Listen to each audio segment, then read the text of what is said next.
Hi there, I'm Jim Coffey. I design and create automata in my studio near San Diego, California.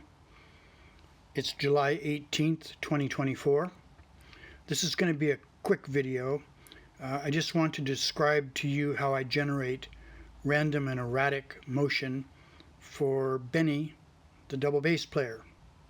Given that I wanted both Benny and the double bass to move, there are two ways I could have accomplished this. One way would have been to have the motion controlled directly by cams on a shaft. This would result in a repetitive motion. The other way I could do it would be to harness random motion and apply it to the figure. I much prefer random and erratic. Here's how I did that. Imagine that you're on the second floor of a home. You drill a small hole in the floor and stick a broomstick handle down through the hole into the room below.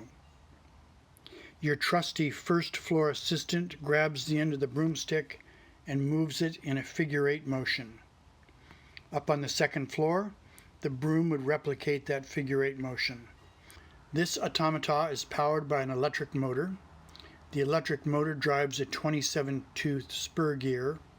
The 27-tooth spur gear drives a 19-tooth spur gear.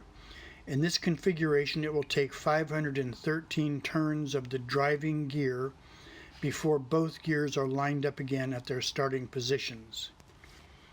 Now I want to point out that this calculation shows that the motion will not be random. It will replicate itself each 513 turns of the driving gear. However, I say, I'm comfortable calling this random. So, the two pins sticking up out of the two spur gears give us an opportunity to harness this motion. The fact that neither pin can directly control the spreader adds to the randomness of the motion that is transferred to the spreader. The stainless steel shaft is an extension of Benny's right leg. Benny's shoe sits on the stage and the shaft drops through a hole in the stage just like our broomstick did. The hole is the fulcrum. The shaft drops into the hole in the spreader. As the spur gear pins move, the spreader moves. As the spreader moves, the leg shaft moves. As the leg shaft moves, Benny moves. And as Benny moves, the double bass moves. Note that Benny's leg is attached to the stage with a magnet. This allows the left leg to pivot in place. Meanwhile, Benny is holding the loosely mounted double bass in both his left and right hands. As Benny moves, some of his energy is transferred to the double bass, which in turn also moves. Meanwhile, back at Benny's head, there's also motion. He's slowly looking right and left. His head motion is controlled by a light piece of piano wire. The lower end of the piano wire is controlled by one of the spur gear pins. The upper end of the piano wire is coupled directly into the brain area of Benny's head. Benny's head floats in his neck. Sometimes there's a bit of neck contact, thus resistance to motion. This resistance shows as a slight disrupt in the head motion.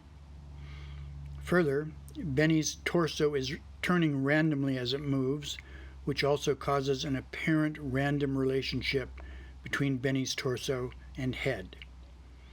At the end of the day, for me, the same thing does not happen with each turn of the handle.